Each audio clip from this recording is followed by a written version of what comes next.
सल्ले अला मोहम्मद व आले मोहम्मद।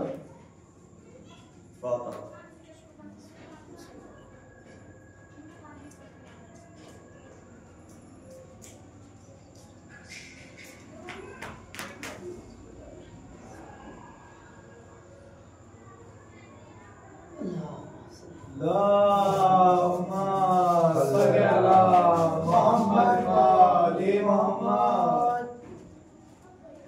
औज़ु बिल्लाहि मिनश शैतानिर रजीम। बिस्मिल्लाहिर रहमानिर रहीम।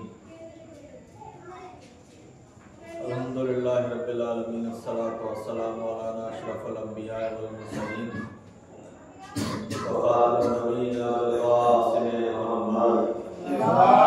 अल्लाहुम्मा सल्ले अला मोहम्मद व आले मोहम्मद। व अहले बैतिही तय्यबीन ताहिरीन मासूमीन व लानतुल्लाहि अला अताइहिम व अला रसूलिहिम व अला मुनकिरि फ़ज़ाइलिहिम अजमईन। मिन लैलिना इला क़यामि यौमिद्दीन। अम्मा बाद। फ़क़द क़ाल अल्लाहु तआला फ़िल क़ुरआनिल मजीद वल फ़ुरक़ानिल हमीद व क़ौलिल हक़। बिस्मिल्लाहिर रहमानिर रहीम। इन्ना अतैनाकल कौसर फसल्लि लिरब्बिका वन्हर। इन्ना शानिअका हुवल अबतर। सदक़ल्लाहुल अज़ीम। अल्लाहुम्मा सल्ले अला मोहम्मद व आले मोहम्मद।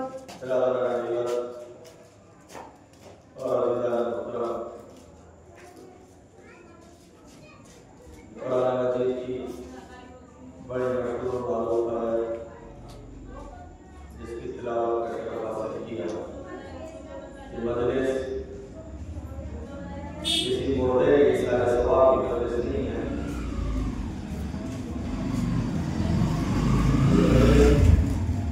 मंसूब है बीबी फातिमा ज़हरा सलामुल्लाह अलैहा की शहादत के हवाले से, क्योंकि हमारे पास तीन रिवायतें पहुंची हैं। एक रिवायत कहती है कि रसूल अल्लाह की वफात के 40 दिन बाद बीवी दुनिया से चली गई। एक रिवायत कहती है कि रसूल की वफात के 75 दिन बाद बीवी इस दुनिया से गई। एक रिवायत कहती है कि रसूल की वफात के 95 दिन बाद बीवी इस दुनिया से गई। तो अगर 75 दिन वाली रिवायत को तस्लीम किया जाए ईरान इराक में और पूरे हिंदुस्तान में सब जगह आज की तारीख में जो है बीवी की शहादत की वजह से हो रही है। तो अगर 75 दिन वाली रिवायत मानी जाए तो आज बीबी की शहादत की तारीख है।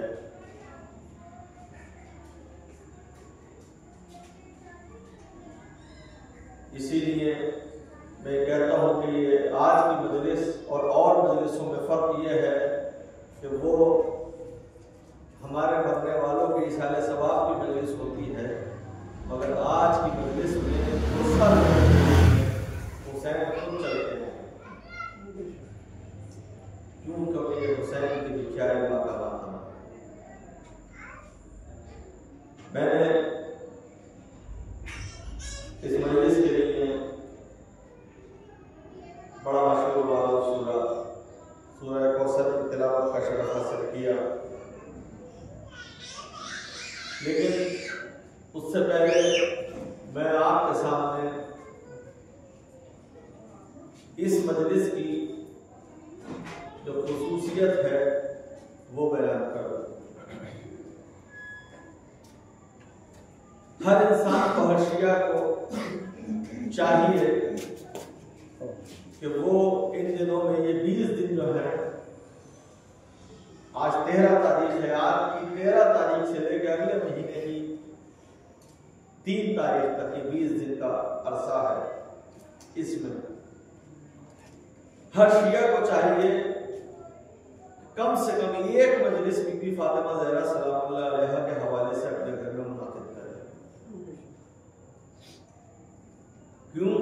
इसलिए कि मासूम का कौल है कि जिस घर में अज़ाए सैयदा की मजलिस होती है वहां गुर्बत नहीं आ सकती। तवज्जो चाह रहा हूं, जहां पर अज़ाए सैयदा होती है वहां गुर्बत नहीं आ सकती। छठे इमाम की बज़्म सजी हुई है, लोग बैठे हुए हैं, साथ बैठे हुए हैं। छठे इमाम की बज़्म है, चाहने वालों का मजमा है। कोई इस जमाने का मजमा तो है नहीं कि इमाम बाड़े में मजलिस हो रही हो, वो दुकानों पे जो है वो जब गफीर लगाए बैठे हों। वो छठे इमाम की बज़्म थी। अगर पता चलता था कि मौला कुछ फरमा रहे हैं तो लोग जब गफीर को छोड़ के मौला की बज़्म में आते थे। मगर ये हमारे यहाँ का माहौल है कि इमाम बाड़े में मजलिस हो रही है और चौक में लोग बैठे हुए हैं। बहरहाल इमाम की बज़्म सजी हुई है, इमाम बयान फरमा रहे हैं। वो बयान फरमाते फरमाते इमाम फरमाते हैं कि लोगों, एक जमाना वो आएगा, बहुत तवज्जो चाह रहा हूं सारे, जहां तक आवाज जा रही है, लोगों एक जमाना वो आएगा कि लोगों के ऊपर वो वक्त आ जाएगा कि अमीर गरीब अपनी जवान बेटी को अमीर के दरवाजे पे लेके जाएगा, गरीब अपनी जवान बेटी को अमीर के दरवाजे पे लेके जाएगा और जाकर कहेगा बेटी ले ले, रोटी दे दे। चाहने वाले का मजमा था, कांपने लगे चाहने वाले। मौला, अगर ये दौर आ गया तो इस दौर से कैसे बचें?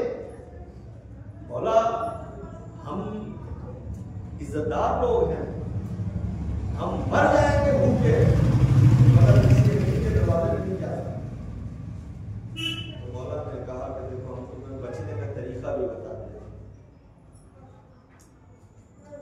हम बचने का तरीका भी बता देते हैं। भाई, इमाम ने क्या कहा था कि गरीब इतनी गुर्बत आ जाएगी लोगों के ऊपर कि अमीर के दरवाजे पे जाएगा और जाकर कहेगा कि बेटी ले ले, रोटी दे दे। यानी इज्जतें इतनी पामाल हो जाएंगी कि आदमी बेहयाई से भी परहेज नहीं करेगा। तो ऐसा तो नहीं है कि वो दौर आ गया हो। भाई, आज इंस्टाग्राम पे लड़कियां नाच रही हैं,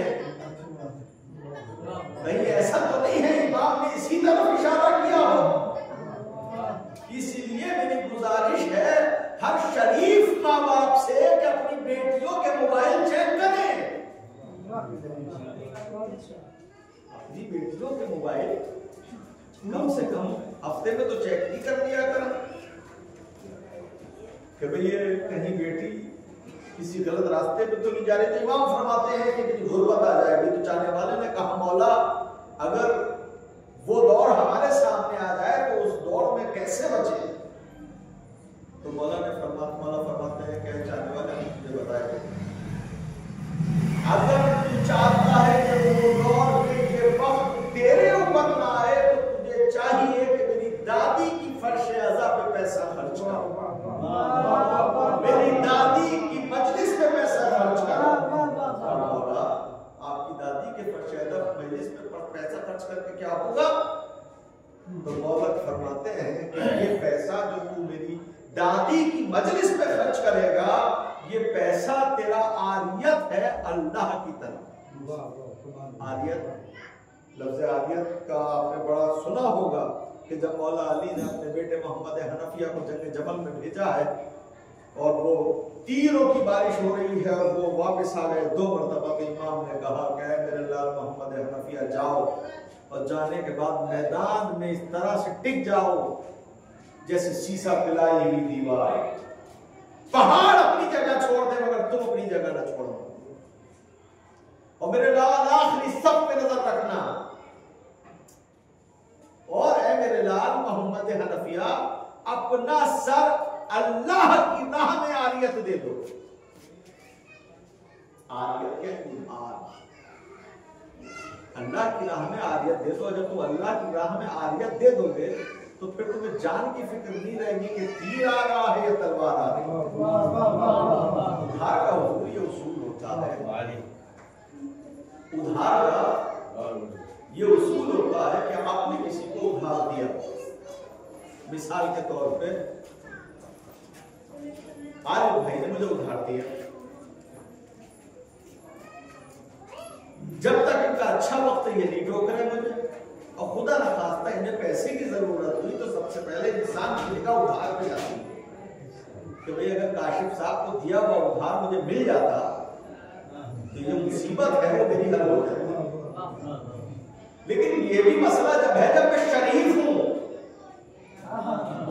कभी कभी देने वाला निगाह बचा जाता है, उधार लेने वाला निगाह नहीं बचाता। कभी कभी अगर कोई उधार दे दे तो उधार देने वाले को शर्म आ जाती है मांगते मांगते। आप देख लीजिए अगर आपको यकीन नहीं है, किसी को उधार दे दीजिए, फिर आप उसको मांगने के लिए तो वो तारीखों पे तारीखें देता रहेगा, मगर आप जो है भिखारी की तरह मांगते रहेंगे। तो मासूम फरमाते हैं कि वो पैसा तुम्हारा अल्लाह को उधार है, और शरीफ इंसान उधार ले देने के बाद जब जरूरत होती है देने वाले को तो वापस कर देता है। तो जो इंसान वापस कर देता है तो अल्लाह से बड़ा कौन होगा? मासूम फरमाते हैं कि जो पैसा तूने मेरी दादी की मजलिस पे खर्च किया वो पैसा अल्लाह के ऊपर उधार है। तो जब अल्लाह के ऊपर उधार है तो अगर खुदा का खास्ता ऐसा कोई वक्त आया तो हम अल्लाह से कहकर वो उधार ले लेंगे, कहने की भी जरूरत नहीं पड़ेगी। जब अल्लाह देखेगा जो इज्जतों का मालिक हो, शराफतों का मालिक हो, जब वो देखेगा कि भाई इसे जरूरत है तो यकीनन वो उधार दिया हुआ पैसा हमारा। इसीलिए मौला फरमाते हैं कि अगर तुझे चाहिए, तुझे अगर उस वक्त से बचना चाहता है तो तू मेरी दादी की फर्श मेरी दादी की मजलिस को पैसा खर्च कर।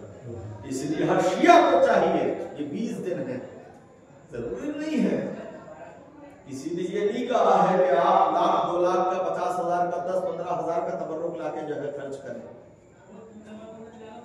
आप थोड़ा सा मुख्तसर तबर्रुक ले आए, अपने घर के 5 लोगों को बिठा लें, 4 सामीन हो, एक पढ़ने वाला हो, किताब में देख के मजलिस पढ़ लीजिए। ये शर्त नहीं है कि हजारों का मजमा हो, सैकड़ों का मजमा हो, हजारों का तबर्रुक हो, सैकड़ों का तबर्रुक हो।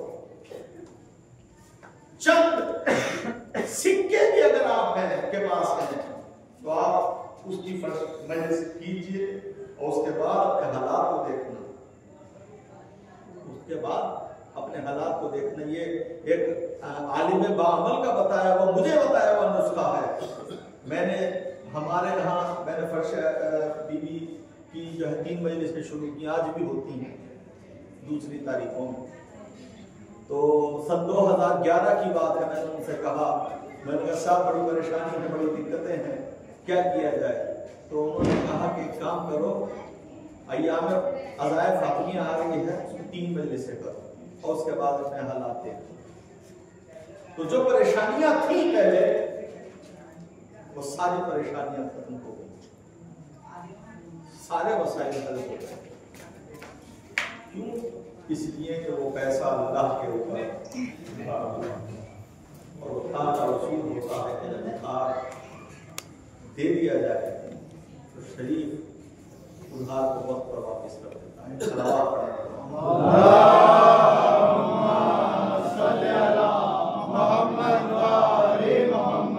सिर्फ 20-25 मिनट, क्योंकि मैंने पहले ही कहा है कि ये मुर्दे की साले सवाब की मजलिस नहीं है जो 25-30 मिनट में निपटा दी जाए।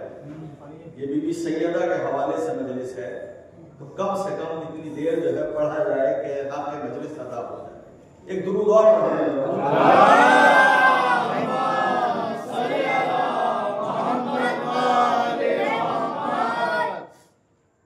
कुरान मजीद में इरशाद हो रहा है, इता ज़िलक़ुरबा हक़ हो। लोग अगर अय्याम फ़ातिमिया की मजलिस हो, अगर इस मौजू को ना पढ़ा जाए तो फिर हमारे नौजवानों को, हमारे बच्चों को कैसे पता चलेगा कि बीवी के ऊपर क्या होता है। कुरान में इरशाद हो रहा है इता ज़िलक़ुरबा हक़ हो। मेरे हबीब हक को हकदार तक पहुंचा दीजिए, हक हकदार तक पहुंचा दीजिए। कब आयत आई? जब पैगंबर को जागीर फदक मिल गया। अब मिला किस तरीके से? इस्लाम का उसूल है कि अगर कोई माल जंग के जरिए हाथ आता था, यानी किसी जमीन पर घोड़े दौड़ते थे और जंग के जरिए हाथ आता था, तो वो माल माले गनीमत होता था, पूरे मुसलमानों में बढ़ता था। और अगर कोई माल फैसले के तहत आता था, कंप्रोमाइज के थ्रू आता था, तो वो माल को जागीर रसूल होता था। जंगे खैबर के बाद यहूदियों ने यह करना शुरू किया कि जब भी कोई मुसलमान उधर से गुजरता था तो उसका माल छीन लिया करते थे, उसको नुकसान पहुंचाते थे, उसकी सवारी छीन लिया करते थे। तो मौला रसूलुल्लाह ने मौला अली को भेजा कि जाओ अली और इन खैबर के यहूदियों से बात करके आओ कि ये क्या चाहते हैं। चुनांचे जब मौला अली पहुंचे और उन्होंने किले का दरवाजा खोला तो सामने से कातिले मरहबो अंदर को देखा, सामने से उसे देखा जिसने मरहब को मारा था। तो उन्होंने कहा हुजूर कैसे आना हुआ? कहा कि तो भाई मुसलमानों को नुकसान पहुंचाते हो, तुम उनकी सवारियां छीन लेते हो, उनका माल छीन लेते हो, बताओ क्यों करते हो?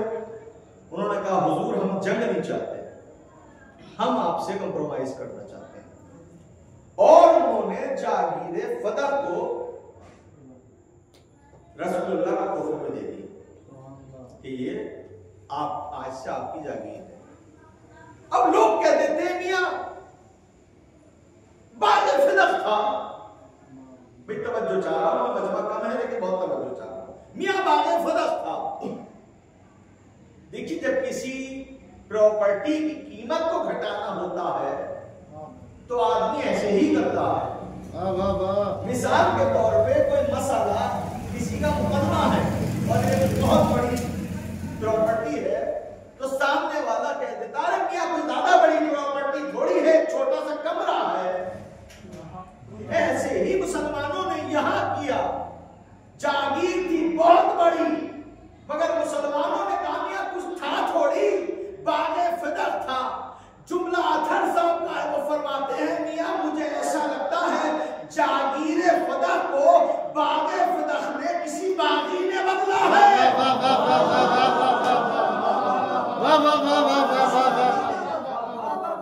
किसी बागी ने जागीर को बाग में बदल दिया। सलावत पढ़े देना चाहते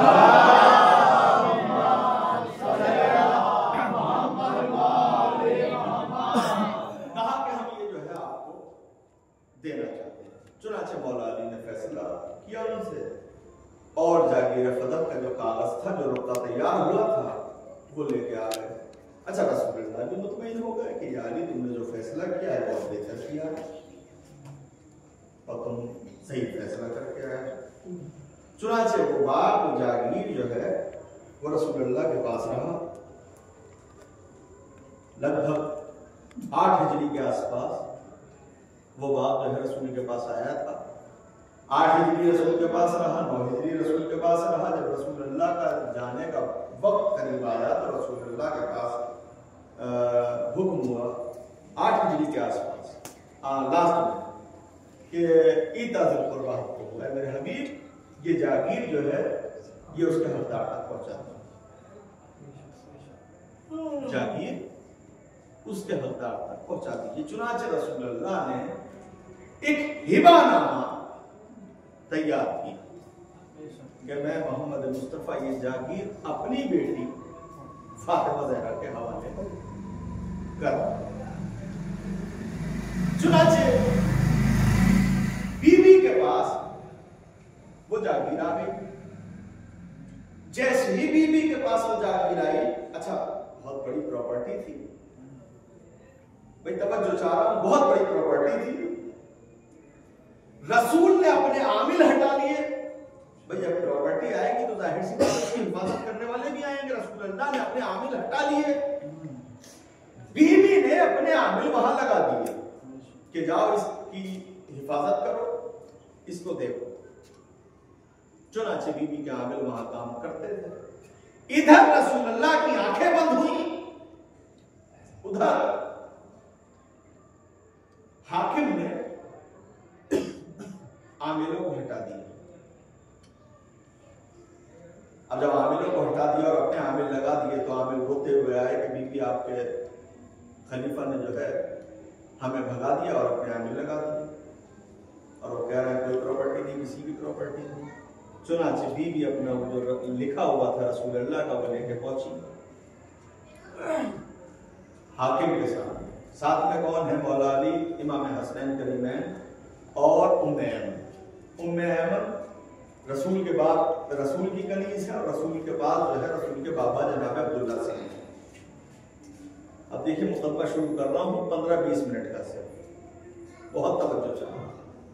जैसे ही जाकर बीबी ने वो रुका पेश किया कि मेरे बाबा ने जागीर फिदा मेरे हवाले कर दिया था, ये मुझे वापस करो, तुमने कैसे हटा दिया मेरे आमिलों को? तो सामने तख्त नशीन ने उस नामे को पढ़ा। पढ़ने के बाद कुछ डिसीजन लेना चाहता था कि जो बराबर में छोटा वाला बैठा था उसने कहा कि भाई अगर आज तुम्हें जागीर फिदक दे दिया तो कल बहुत कुछ देना पड़ेगा। चुनाचे उसने जागीर फिदक का जो रसूल अल्लाह का लिखा हुआ नामा था वो आड़ा और उसके ऊपर थूका और बीबी की तरफ उछाल दिया। बहुत तवज्जो चाह रहा, बहुत तवज्जो। रसूल अल्लाह का अपने हाथ से लिखा हुआ था, रसूल अल्लाह का लिखा हुआ था। इसका मतलब यह हुआ कि रसूल अगर कुछ लिख दे तो उसकी अहमियत कुरान से कम नहीं है। रसूल अगर कुछ लिख दे तो उसकी अहमियत कुरान से कम नहीं है। इसका यह फायदा इस बात की दलील है कि इसने कुरान का लिखा हुआ पढ़ा और फाड़ा नहीं, फाड़ के थूका और थूकने के बाद बीबी की तरफ फेंक दिया।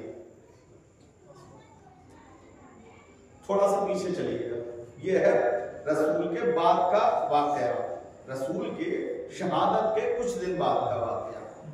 जब रसूल अल्लाह ने ऐलान नबूवत किया और इस्लाम फैलने लगा तो रसूल अल्लाह ने बहुत सारे ममालिक में खत भेजे। यमन, फारस, रोम, हर जगह पे भेजे और एक नामावर को भेजा कि जाओ, जाने के बाद इस्लाम की तबलीग करो। जब खत हाकिम फारस के पास पहुंचा, अच्छा फारस की तहजीब बहुत पुरानी, बड़ी हुकूमत फारस की। जब उसके पास रसूल अल्लाह का खत पहुंचा तो उसने पढ़ा, लिखा हुआ था कि मैं मोहम्मद मुस्तफा दीन लेके आया और मैं चाहता हूं कि इस दीन को तुम मानो, इस दीन को तस्लीम करो। अच्छा नया नया दीन था, दीन तो पुराना था, लेकिन जब काफिरों के सामने, बुत पूजने वालों के सामने जब नई चीज गई, आग पूजने वालों के सामने, तो उसने कहा अरे मैं अपने सैकड़ों साल बरस का पुराना दीन छोड़ दो, 2 दिन के दीन आए हुए दीन के लिए। चुनाचे उसने फाड़ा और नामावर के ऊपर फेंक दिया। अब वो बेचारा उठा के उसको बीन के रसूल अल्लाह की खिदमत में आया। रसूल अल्लाह ने कहा क्या स्टेटस है? कहा या रसूल अल्लाह उसने आपके लिखे हुए खत की तौहीन की, फाड़ कर मेरे ऊपर फेंका। रसूल अल्लाह ने कहा कि परेशान ना हो, अनकरीब अल्लाह उसके पेट को चाक करे।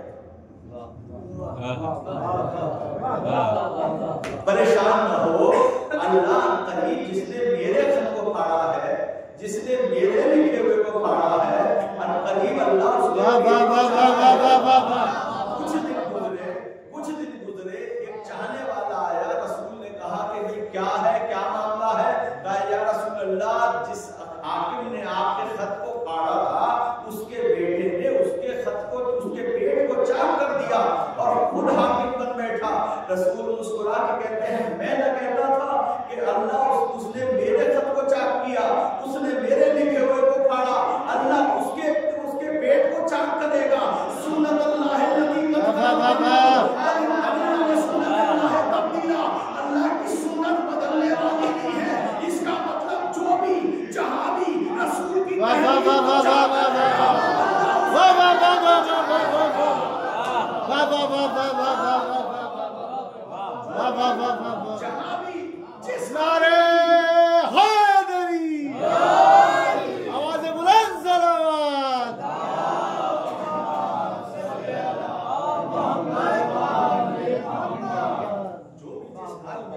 चाक करेगा, अल्लाह उसके पेट को चाक करेगा। ये भाई, ये जो अब बोलो तो फिरोज आया था, ये अल्लाह के हुक्म को पूरा करने आया था, भेजा किसने था? इन्हीं का दोस्त था, रहने वाला था ईरान का, नाम था मुगैरा इब्न शैबा, बड़ा बेस्ट फ्रेंड। एक थाली के चट्टे बैठे, कहां पर एक थाली के चट्टे बैठे, बेस्ट फ्रेंड। मुगैरा इब्न शैबा ने ईरान से खत लिखा कि मेरे पास एक बहुत टैलेंटेड गुलाम है, बहुत टैलेंटेड। वो चाकू भी बना लेता है, वो चक्की भी बना लेता है, और वो फला काम भी कर लेता है, वो फला काम भी कर लेता है। और मैं चाहता हूं कि मैं वो आपको तोहफे में दूं। ये हाकिम बन चुके थे, दूसरे नंबर की खिलाफत आ चुकी थी। चुनाचे इन्होंने कहा कि ठीक है, मेरे पास भेज दे ऐसे टैलेंटेड गुलाम, तेरे पास क्या करेगा, मुझे ज्यादा जरूरत है। मुगैरा इब्न शैबा ईरान का रहने वाला, इनका बेस्ट फ्रेंड। तारीखों में आप पढ़ लीजिएगा, तारीख याकूबी में भी लिखा हुआ है, और भी तारीखों में हमारे अहले सुन्नत भाइयों की लिखा हुआ है। चुनाचे वो आया, वो जब चला बेचारा वहां से गुलाम, तो उसने कहा भाई फारस से मदीने की बड़ी दूरी है, ईरान से मदीने, मुझे कुछ ज्यादा राह भी तो दो, कुछ रास्ते का खर्चा पानी भी तो दो। उसने कहा नहीं मेरे पास कुछ जा, भगा दिया उसे बेचारे। अब वो बड़ा गुस्से में था, उसने कहा इसने तो मुझे भूखा मार दिया, और मैं जाकर हाकिम से इसकी शिकायत करूंगा, इसे सजा दिलाऊंगा। अच्छा, वो ये सोच के आया था कि इस हुकूमत में रसूलुल्लाह की हुकूमत का अक्स होगा, इंसाफ होगा। चुनाचे वो आया, बेचारा गिरता पड़ता भूखा प्यासा मदीने पहुंचा, और मदीने पहुंचने के बाद सबसे पहले उसकी शिकायत करी कि भाई ऐसे ऐसे मैंने मुगैरा से कहा था कि मुझे रास्ते के लिए कुछ खाना पानी दो, और उसने मुझे मार पीट के निकाल दिया, आप मेरा एहसास लीजिए, मेरे साथ इंसाफ कीजिए। उन्होंने हाँ, मैं तेरे कहने से जरूर अपने दोस्त के खिलाफ एक्शन ले लूंगा। वो वहां से गुस्सा आया होके आया था, उसका गुस्सा और उफान पे आया। अब उसने कहा कि ठीक है, मैं भी आपको बताऊंगा। अब इन्होंने कहा, आने के बाद उससे जब थोड़ा बेचारा थकान वकान उतरी, अच्छा गुस्से में भरा हुआ था वो, इन्होंने कहा कि मैंने सुना है तो चाकू बड़ा अच्छा तैयार करता है, मेरे दोस्त ने बताया मेरे लिए एक चाकू बना। उसने कहा हुजूर ऐसा बनाऊंगा कि याद रहेगा जिंदगी। ये समझ नहीं पाए, ये उसके जुमले को नहीं समझ पाए। लेकिन मैं ये नौजवान भाइयों के लिए जिन्हें तारीख, क्योंकि मोबाइल में जो है सब चीजें छीन ली, तारीख भी छीन ली, किताब भी छीन ली, सब कुछ छीन लिया, तो मैं अपने नौजवान भाइयों के लिए पढ़ रहा हूँ। मैंने कहा कि ऐसा चाकू बनाऊंगा कि आपको जिंदगी भर याद रहे। मैं कहूंगा तू बेवकूफ है क्या जो कह रहा है जिंदगी भर याद रहेगा, बस जिंदा रहेंगे तो याद रहेगा, जब तू निपटा देगा तो क्या याद रहेगा। चुनाचे उसने आने के बाद ये नमाज पढ़ के या बातचीत करके मस्जिद से निकले। उसने कहा हुजूर ये तो देख लीजिए, मैं चाकू बना के लाया हूं। ये जो पलटे वापस देखने के लिए, तो उसने वहीं से तेज चाकू था, उसने 2-3 जो है पेट में जो है वो बाल घुमा दिया। गुलाम पकड़ने के लिए पहुंचे, तब तक वो कहीं का कहीं था। और तारीख कहती है कि फिर उसके बाद वो किसी को मदीने में नहीं मिला, आज भी उसकी कब्र ईरान में मौजूद है। सल्लल्लाहु अलैहि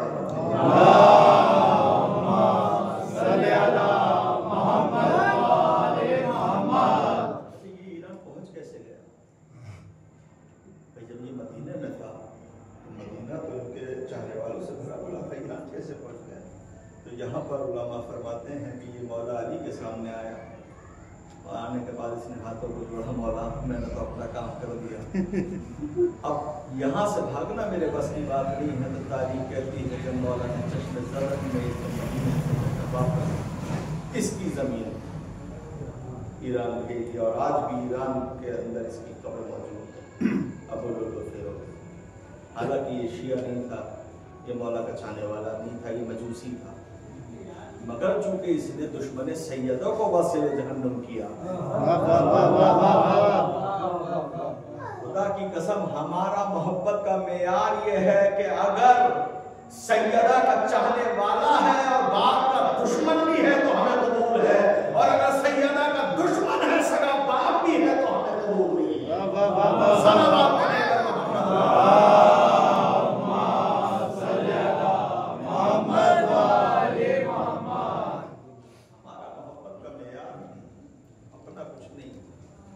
ये नहीं देखते किससे हमें फायदा है, किससे हमें नुकसान है। हम ये नहीं देखते कि कौन हमारा है कौन पराया है। हमारा मोहब्बत का मेयार ये है कि अगर अहले बैत का है तो हमारा है, अहले बैत का नहीं है तो हमारा नहीं है। मुझे जुमला याद आ रहा है, सुन रहा था रात मौलाना गालिबन हसन रजा, जिनका भी बड़ा मशहूर शेर हुआ है दिल्ली में कि माँ टूटी पसलियों में अदा करती थी नमाज, बेटा नीचे की सजदा गुजार। उसका एक बहुत अच्छा जुमला वो फरमाते हैं कि आगा सीस्तानी का जुमला है कि सुनी हमारे भाई नहीं हमारे नफ्सो जान है। बोले ये जुमला हमें कबूल है, मगर कौन सा वाला? हर वो हमारा भाई नहीं है जो सैयदा के दुश्मन का दुश्मन है, वो हमारा भाई है। जो सैयदा का दोस्त है वो हमारा भाई है, मगर अगर किसी के दिल में सैयदा के दुश्मन से मोहब्बत है तो उससे हमें कोई नसीहत नहीं। चुनांचे हुजूर बीबी जो है वो खत लेके अपना रसूलुल्लाह का खत लिखा हुआ पहुंची। पहुंचने के बाद कहा कि ये मेरे बाबा की जागीर है, ये मेरे बाबा ने मुझे दे दी थी।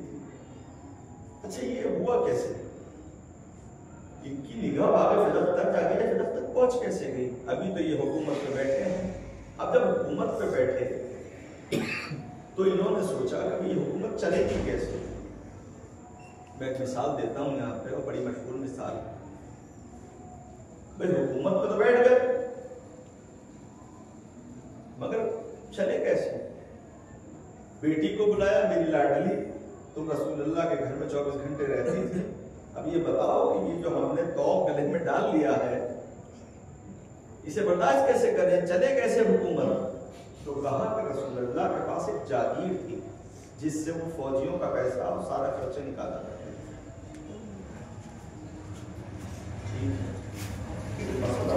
साथ। जब हुकूमत का कब्जा कर लिया, मगर चले कैसे?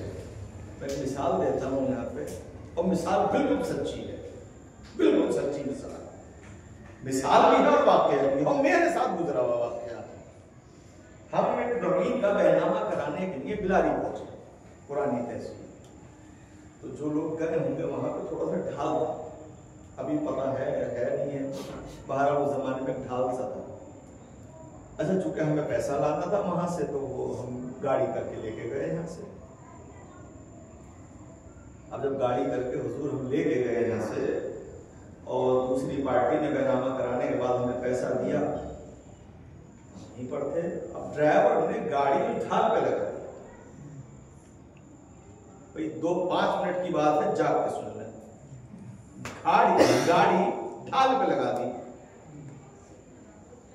और वो बेचारा ड्राइवर जैसे ही अपने मोहल्ले की थे, जैसे ही बाहर निकल के आए, पेड़ पे बैठे हुए थे बहुत सारे बंदर।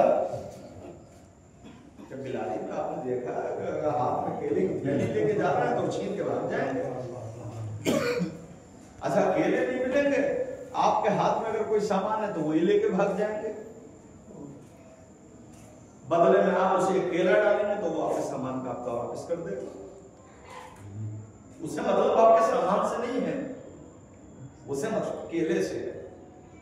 केला मिल गया वो छोड़ के भाग जाएगा। चुनाच जैसे ही ड्राइवर बाहर आया, वो जो है गेट खुला रह गया, ऊपर से एक बंदर उतरा, उसने जो है गाड़ी में घुस गया। उसे देख के दूसरा भी, उसे देख के तीसरा भी, उसे देख के अब मियां गाड़ी में बंदर ही बंदर हो गए, बंदर ही बंदर हो गए। भाई तवज्जो चाह रहा हूं, गाड़ी में बंदर ही बंदर हो गए। अब कोई बंदर उसके स्टीयरिंग को इधर घुमाए, कोई इधर घुमाए, सोच रहे थे चल जाए मगर नहीं चला। अब और नहीं किया आपने, गाड़ी पर बंदरों ने कब्जा तो कर लिया मगर कोई भी बंदर गाड़ी को चला नहीं पाया। यही मसला यहाँ पे हुआ, अली के मुझ में खिलाफत पे कब्जा तो कर लिया मगर चले कैसे?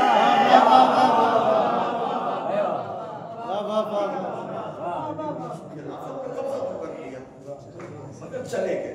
अच्छा उसमें मैं ये देखी यहाँ तक तो था वाकई में कुछ अच्छा। अब इसके आगे थोड़ा सा मैं अपनी तरफ से जोड़ देता हूँ।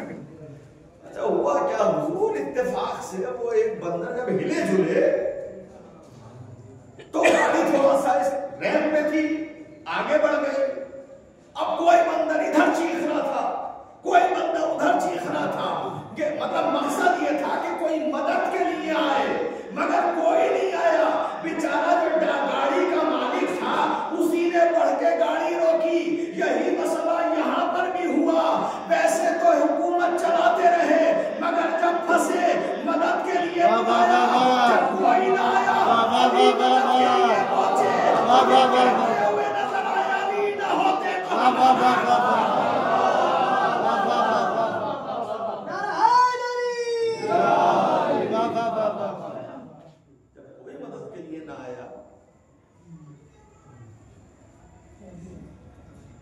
तो फिर अली पहुंचे। अब लोग कह देते हैं मियां अगर अली राजी न थे तो फिर मदद के लिए क्यों जाते थे? अगर अली की खिलाफत से राजी नहीं थे तो मदद के लिए क्यों जाते थे? अली इन्हीं की मदद के लिए नहीं जाते थे, अली इस्लाम की मदद के लिए। क्यों? इसलिए कि ये तख्ते हुकूमत पे इस्लाम का चोगा पहन के बैठे थे। अगर ये हाकिम बन के बैठते तो अली मदद के लिए न जाते। चूंकि ये बन के बैठे थे खलीफतुल मुस्लिमीन, इसीलिए अली को जाना पड़ा। और बड़ा मशहूर वाकया है और शायद आखिरी वाकया, उसके बाद रखते मसाइल। कुछ लोग इनके सामने आए, किसी दूसरे मुल्क से आए थे, गालिबन ईसाई थे, और आने के बाद कहा कि भाई ये कुछ सवाल लेके आए हैं, क्या तुम्हारे कुरान में इसके जवाब हैं? अब इन्होंने कहा कि हाँ हाँ पूछो पूछो, हम खलीफतुल मुस्लिमीन हैं। उन्होंने पहला सवाल किया, नहीं ये वाला तो मुझे आता है, ये कुरान में शायद है भी नहीं, तुम दूसरा क्वेश्चन करो। कहा कि दूसरा क्वेश्चन किया, कहा ये तो पहले वाले से भी ज्यादा मुश्किल है। और तीसरा क्वेश्चन 7 क्वेश्चन लेके आए थे बेचारा।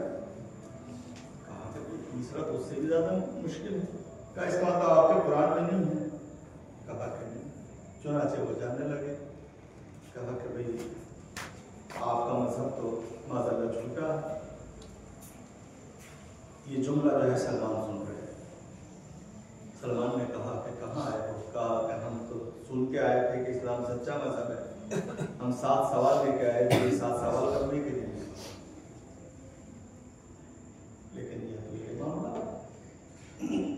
उन्होंने कहा कि ऐसा है, ये खलीफतुल मुस्लिमीन नहीं है, आओ मैं एक दर पे लेके चलता हूँ। बहुत तवज्जो चाह रहा हूँ, मैं एक दर पे लेके चलता हूँ। चुनाचे जब मौला के दरवाजे पे लेके आए, तकुलबाब किया, अंदर से आवाज आई, सलमान कैसे आना हुआ? सलमान कैसे आना हुआ? आने वाले समझ गए कि कोई अंदर जो है वो आम इंसान है। कहा मौला इन्हें लेके आया था, ये तो बुरा भला कहते हुए जा रहे थे, मैं आपके दर पे ले आया। अच्छा, मौला बाहर आए, कहा क्या सवाल है? सवाल क्या? मौला या अली ये सवाल है। मौला फरमाते हैं कि सुनो, तुम्हें जवाब मैं नहीं दूंगा, वो देखो हुजूर मेरा 7 साल का बच्चा कहा इमाम हसन की तरफ मेरा 7 साल का बच्चा तुम्हारे जवाब है। फौरन वो आने वाला ईसाई कहता है वो बच्चा मेरे सवालों के जवाब देगा। अब वो बूढ़ा तो दे नहीं पाया, वो बूढ़ा तो दे नहीं पाया, ये बच्चा 7 साल का बच्चा जवाब देगा। मौला हसन फरमाते हैं ओ आने वाले ईसाई ये बता तेरे सवालों का जवाब दूं या सवाल भी बताऊं?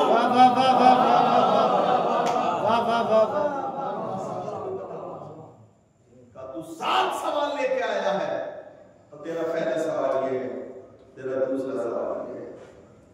आने वाला ईसाई कदमों में गिर गया और कहा मैं सुन के आया। कहा सवाल नहीं करेगा? कहा नहीं, जो मेरे सवालों की तादाद जानता हो उससे मैं क्या सवाल करूं? यकीनन वो मेरे जवाब आपको यह है मेरे यह सीखा। जब भी मुश्किल पड़े है यही लोग आते हैं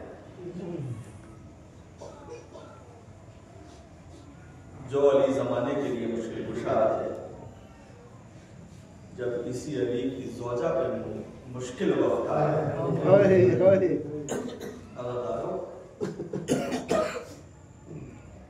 अब तक तारीखें छुपा ली गई थी मगर अब जब जाहिर हो गई है तारीखें,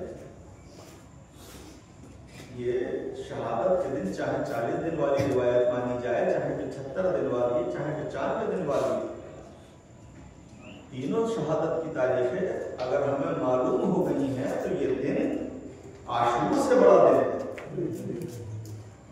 ये जुमला किसी खतीब का है कि करबला में और मदीने की तारीख में ये बड़ा फर्क, और छोटा सा फर्क इतना है कि करबला में माओ के सामने बच्चों को मारा, मदीने में बच्चों के सामने माँ को मारा। बड़ी मुश्किल तारीख। मगर जब भी माँ के सामने हुसैन आते हैं तो माँ तड़प के एक ही जुमला कहती है। जब माँ की हालत को देख के हुसैन तड़पते हैं, रोते हैं, बस माँ एक ही जुमला कहती है, हुसैन न रो, ला यौम का यौम के अब अब्दुल्ला, ए हुसैन के दिल तेरे दिल से बड़ा तारीख कहती है कि सैयदा के दरवाजे पर मुसलमान आग लकड़ियां लेके आए। ये कौन थे कि जिन्होंने सैयदा की मां का नाम रखा है? ये सब वो थे कि जो मदीने में और मक्के में सैयदा की मां के दरवाजे पे भीख मांगने आते थे। और आज यही मुसलमान आग लकड़ियां लेके आते हैं। क्या बीवी को याद नहीं आया होगा कि मुसलमान मेरी माँ के दरवाजे पे लाइन लगा के? क्या बीवी को ये याद नहीं आया होगा कि ये वही मुसलमान है कि जो मेरे बाबा के सामने हाथों को जोड़ के खड़े रहते थे? मगर आज यही मुसलमान मेरे दरवाजे पे आवाज दे रहे हैं, सैयदा हसन को निकालो।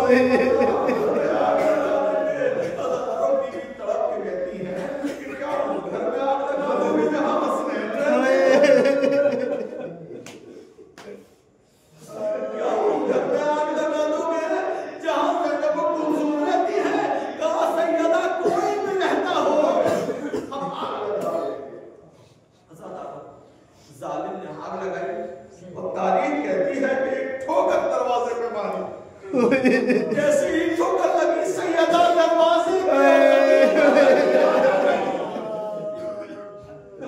यहीं पर अगर जालिम रुक जाते तो हम सब्र कर लेते।